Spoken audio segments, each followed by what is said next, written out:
Hello everyone and welcome to our week 5 video, Making Government Work Slowly. And this week, we're going to talk about the fact that a lot of people are constantly complaining about gridlock, government not getting anything done. We're seeing, obviously right now, a big fight over the Supreme Court Justice confirmation. But this is former Supreme Court Justice Antonin Scalia. This is a nice quote. Gridlock is not a bug to be fixed. It's a calculated feature of the constitutional framework. And this is absolutely true. The framers of the Constitution did not want a government that worked especially quickly, and they didn't want a government that was especially responsive to the demands of the people. And we talked about some of that last week, but here we have James Madison, arguably the father of the Constitution. And so the idea is that, here he's saying, well, if men are angels, then we need no government. If angels governed men, then we wouldn't have to worry about checks on the government. So people are not angels. We're not perfect. And in fact, the assumption behind the Constitution is that we're incredibly flawed, selfish, greedy people. And so they can't be trusted, whether they're the governed as citizens or whether they're holding office within the government. So you need checks on both of them. You need ways to keep the passions of the people, the general population, in check, but you need checks on the government, the people who are working in the government as well. And those checks on the government should come from both within the government, so you have one part of the government trying to check the other part of the government, but also from without the government, so you have the people themselves checking the actions of the government as a whole. And so let's talk about this idea of internal checks, what Madison says here, and these are all quotes from the Federalist Papers, which, as I've mentioned, are a series of propaganda pieces that were published in newspapers in an attempt to get the people behind this crazy new constitution they had drafted in Philadelphia. And he says, so the accumulation of all the powers, legislative, executive, and judicial, in the same hands, whether it's one person, a few people, or many people, it's basically tyranny. So we want to divide up the powers of government among different groups of people. So what is the solution? Well, ambition must be made to counteract ambition. And this basically is the root of the separation of powers and the existence of checks and balance. So if we assume that everybody is out for themselves, they want to grab all the power they can, and they want to get all the wealth and so forth that they can, well, what you do is you make somebody else who's equally ambitious and greedy for power essential to the operation of government. And so ambition checks ambition. We have another problem, though. It's not just, individuals in government who are trying to become tyrannical. It's this idea of factions, self-interested factions. And we can really think of this, actually, factions, as interest groups, or maybe even political parties. Because in Federalist number 10, Madison says, if you have these groups of people who are organized around a narrow interest or even a small group of interests, but it's a very narrow self-interest, well, they're going to use their numbers to bend the government to their will and basically look out for their narrow interests instead of the broader public interest. And this is why I say there's a lot of similarities, especially with interest groups. Whether you have an industry group maybe working on behalf of coal companies, where they're going to try to get rid of environmental regulations, they're going to try to minimize worker safety standards, they're going to try to minimize corporate taxes, whatever the case might be. Why? So that those coal companies benefit. But you can think about it even with more traditional public interest groups as well. You have, if a group of people is arrayed around a very narrow interest, protect Chesapeake Bay, just as an example. Let's clean up the Mississippi River. It's still a fairly narrow interest, and they're going to try, using their strength in numbers, to bend the government to their will, as opposed to this broader idea of some hard-to-describe public interest or public good. The thing is, you can't ban people from working together with other people who have similar interests to lobby the government. That's the very definition of liberty in a democratic state. The idea that we can go out and say, hey, government, we want you to do this. If people couldn't say that, then there's no point in a democracy at all. So you need a government that's going to acknowledge the reality of liberty, specifically liberty of speech, and to gather in groups and to petition the government for redress of grievances, all set forth in the Bill of Rights. But you want to try to minimize that damage. And the Constitution and the people who wrote it never said this is a perfect document. They just said this document is hopefully going to be the least bad in terms of a form of government. So what are the solutions? Well, try to keep those passionate, self-interested factions from becoming a majority, or at least having majority support. And the nice thing about this is we had, even at the time of the founding, a large nation by those standards, or by the standards of the late 1700s, and there were many different regional interests. And so, you can't have direct democracy in such a big country, both population and in terms of geography. So you need a republic. And therefore, if you set up this republic with representatives, particularly those elected from various geographic areas, well, this makes it very difficult for a majority faction to gain enough power to enact a sweeping change. The government's divided into many different pieces, as we talked about. You have the federal central government, and you have the individual state governments. You have the different branches. So you have the House of Representatives, you have the Senate, you have the presidency, you have the Supreme Court, and all of them have a different constituency, a base of support. It might be a regional geographic base of support. It might be a base of support based on sort of the level of society. Are we being selected by the typical American voters? Are we being selected by the elites in state legislatures?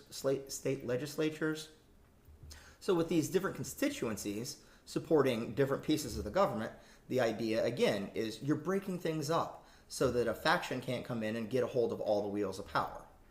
And if that weren't enough, they staggered the selection process. So elections for different pieces of the government are being held at different times. And that means that if you do manage to get the majority of people behind one driving interest, they have to maintain that majority status for several election cycles. So it can't just be a fleeting, quick majority. No wholesale changes to the government within a year or two. And here's a nice little graphic that shows, in very simple terms, this idea of separation of powers and the addition of checks and balances to that package. This is another nice graph, and I'm not going to sit and read it, but you can see again how you have different constituencies supporting different pieces of the government, and how those constituencies select the members of their governments at different times. Let's turn to federalism more specifically. We covered some of this before, but again, why did we have this federal creation? Well, the states pre-existed the United States, and they weren't going to give up power. There was the fear of some remote central government running everything, as had been the case with the crown. And so, okay, that gives us sort of a push in one direction in terms of creating the government, but the Articles of Confederation were a complete disaster. And so we had to have some improvement, some increase in centralized power. And so the solution was to invent this new form of government. As I said, we have a central government. The basic powers are very clearly defined. All the others are left to the states or the people. And this, again, is consistent with the idea of ambition checking and faction prevention, because you have a division of power among different units. But there are, of course, gray areas because our Constitution is very short. They use general language to describe a lot of these powers. The power to regulate interstate commerce. Well, what does that mean? And as society became more complex and the nation became even larger, those gray areas became much more meaningful. And so early on, you had this, again, already the beginnings of a two-party system with the Federalists, those who had supported the adoption and ratification of the new Constitution, and the Anti-Federalists, those who wanted less centralized power and more left to the states. Well, early on, the Federalists were elected to most of the central government offices, and so they started interpreting the Constitution in a way that strengthened that central government. So the supreme law of the land is the United States Constitution, according to its own terms. And as a result, the Supreme Court started reading that and using it to strike down state laws that conflicted with the Constitution or with federal laws. And that was not necessarily a certainty when the Constitution was ratified. The necessary and proper clause. It says Congress has the power to make all laws that are quote unquote necessary and proper for carrying into execution the foregoing powers. And this is the basis for the idea of limited powers and limited government. You have to have some connection, even under the necessary and proper clause, to the foregoing listed powers. And the question then becomes, well, but the necessary and proper clause does let you do sort of things around the margins that are useful or appropriate to use your enumerated powers. What does that mean? Again, the Supreme Court was an early arbiter of this, and Federalists were on the Supreme Court. So they would say, yes, the power to regulate interstate commerce, trade between the states, can include some regulation of intrastate as well. It's not purely things that cross one state line to another, and not only when they're crossing the very moment when they cross the state line. And that makes some sense in the abstract, because if you took it to a literal extreme, I'm shipping this load of grain from New York to New Jersey. Well, at any given moment, none of that grain is really in interstate commerce.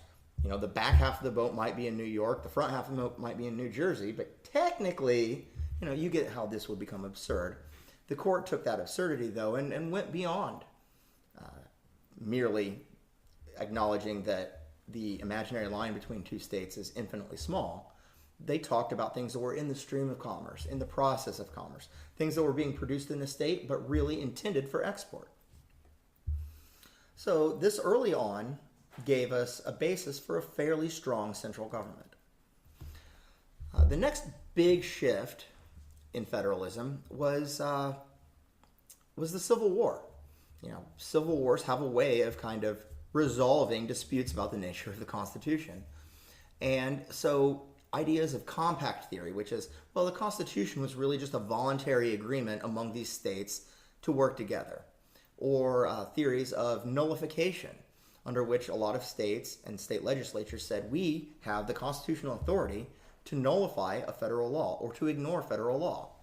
And, the Civil War settled that fairly decisively. And then you had the Civil War amendments, the 13th, 14th, and the 15th Amendment. And this further empowered the federal government. Congress now has the power to remedy the effects of slavery. This is the basis for the Civil Rights Act. I want to clarify for a moment. This was the basis for the Civil Rights Act after the Civil War.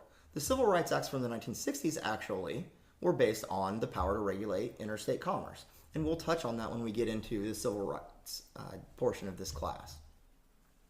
The Due Process Clause within the 14th Amendment limited the ability of states to act arbitrarily.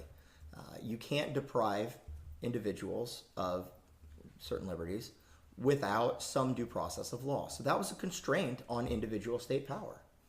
And eventually, again through Supreme Court decisions, the Bill of Rights was applied to the states through the Due Process Clause of the 14th Amendment. So, while the First Amendment says Congress shall make no law, under the 14th Amendment, now all of a sudden state governments can't do this either. So that, again, restricted the power of the states in our federal system. But we still had some historic events over time that, again, shifted the balance of power somewhat. And, as you will see, for much of our history, this shift was generally in the direction of more power to the central government at the expense of the state governments. So you have the 16th Amendment passed in 1913. And you're like, well, so what? If you know your Constitution, well, that gives the power, Congress the power to impose an income tax on the nation as a whole. Okay, that alone, on its face, is a new enumerated power that the federal government now has. But beyond that, it was a tremendous source of new revenue. And that means Congress could use the power it already had, the power to spend, much more vigorously. We have a lot more money, we can do a lot more things. And with more action becomes, a more important federal government, and a federal government that played a more substantial role in the day-to-day life of people living in the states. The next sort of big change came during the New Deal. So it was arguably a constitutional revolution led by FDR to combat the effects of the Great Depression. The United States was not in a good way. So you had a massive increase in federal government sort of becoming involved in daily life. You have poverty assistance now, work programs. These were not things the federal government was doing before.